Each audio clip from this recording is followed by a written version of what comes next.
Selamat datang. Pernah nggak sih waktu Anda buka Alkitab, terus lihat Perjanjian Lama, dan rasanya kayak, wah ini perpustakaan gede banget, dan jujur sedikit bikin gentar? Gimana kalau semua itu sebetulnya bukan kumpulan buku yang acak, tapi satu kisah epik yang nyambung? Yuk kita coba lihat Perjanjian Lama dari kacamata yang baru, sebagai sebuah cerita yang luar biasa tentang janji Tuhan. Buat banyak orang Kristen, perjanjian lama itu bisa terasa, ya sulit, jauh, bahkan mungkin nggak relevan lagi. Isinya kisah-kisah kuno, hukum yang kelihatannya rumit, nubuatan yang misterius, wajah banget kalau kita merasa agak bingung. Tapi saya harap setelah pembahasan kita kali ini, kita semua bisa melihatnya dengan cara yang benar-benar baru. Oke, ini dia inti yang mengubah segalanya. Biasanya kan kita mikir agama itu perjalanan manusia mencari Tuhan. Nah, perjanjian lama itu justru membalik total narasi itu. Ini adalah kisah tentang Tuhan yang berinisiatif, Tuhan yang aktif mencari dan menjangkau manusia, bahkan saat manusia justru berpaling darinya. Jadi, Tuhanlah tokoh utamanya. Jadi, yuk kita ikuti alur cerita ini dari sudut pandang sang protagonis utama, Tuhan sendiri.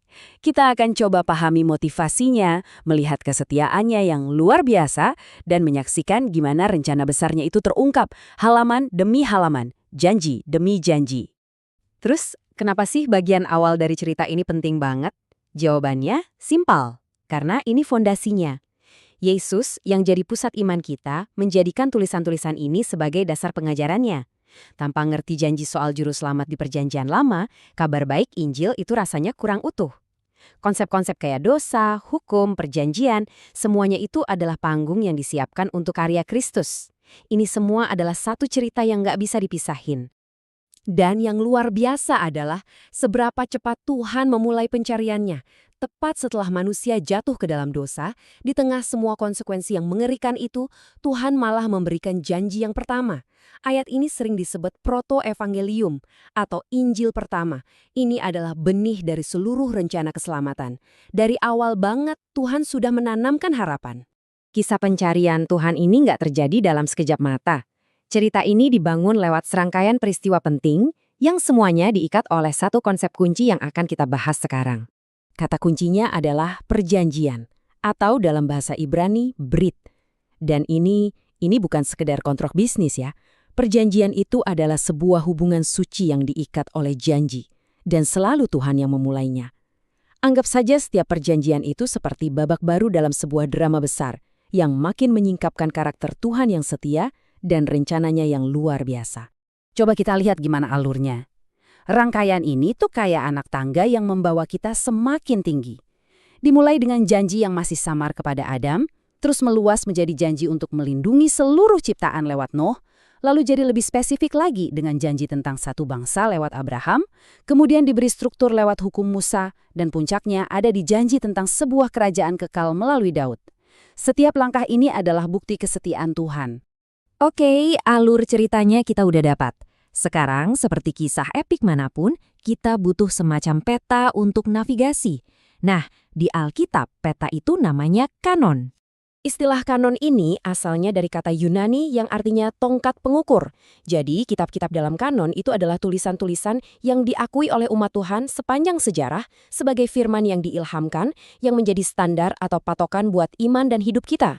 Simpelnya, inilah daftar resmi buku-buku yang membentuk cerita agung ini. Nah, yang menarik, tradisi Yahudi dan Kristen itu sebenarnya mengelompokkan kitab-kitab yang sama ini dengan cara yang sedikit beda.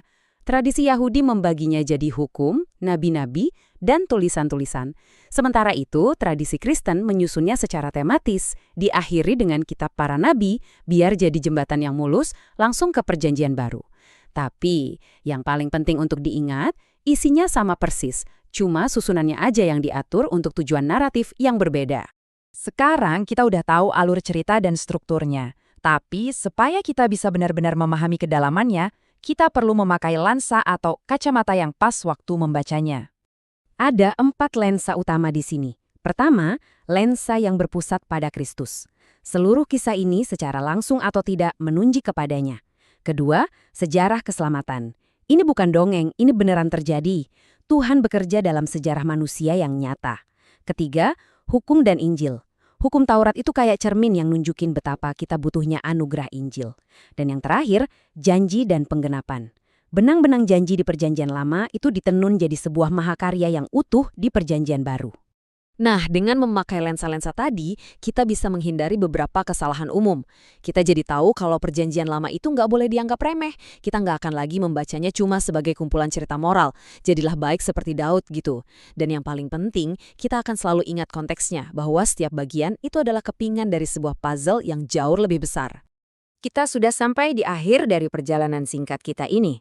Kalau ada satu hal yang perlu kita ingat, itu adalah peran Perjanjian Lama sebagai babak pertama yang sangat-sangat penting dari epos penebusan Tuhan. Bahkan, Alkitab sendiri bersaksi tentang betapa pentingnya setiap bagiannya. Waktu Paulus menulis surat ini, dia itu secara spesifik merujuk ke tulisan-tulisan yang kita kenal sebagai Perjanjian Lama. Tulisan-tulisan itu diilhamkan Tuhan dan sangat bermanfaat buat kita hari ini, sama bermanfaatnya seperti waktu pertama kali ditulis. Nah, ini dia rangkungan yang paling pas. Perjanjian Baru itu tidak menggantikan Perjanjian Lama, tapi menggenapinya. Kayak batu kunci yang menyempurnakan sebuah gerbang, Perjanjian Baru itu adalah penggenapan dari semua janji, bayangan, dan kerinduan yang dibangun dengan sangat cermat di Perjanjian Lama. Keduanya adalah dua bagian dari satu firman Tuhan yang utuh. Jadi, sebagai penutup, coba deh kita renungkan ini. Kalau fondasinya saja sudah begitu kaya, dalam, dan penuh dengan kisah kesetiaan Tuhan yang luar biasa, bayangkan betapa megahnya keseluruhan bangunan iman kita yang berdiri di atas fondasi itu. Dengan memahami awal cerita ini, setiap halaman yang kita buka selanjutnya pasti akan terasa jauh lebih menakjubkan.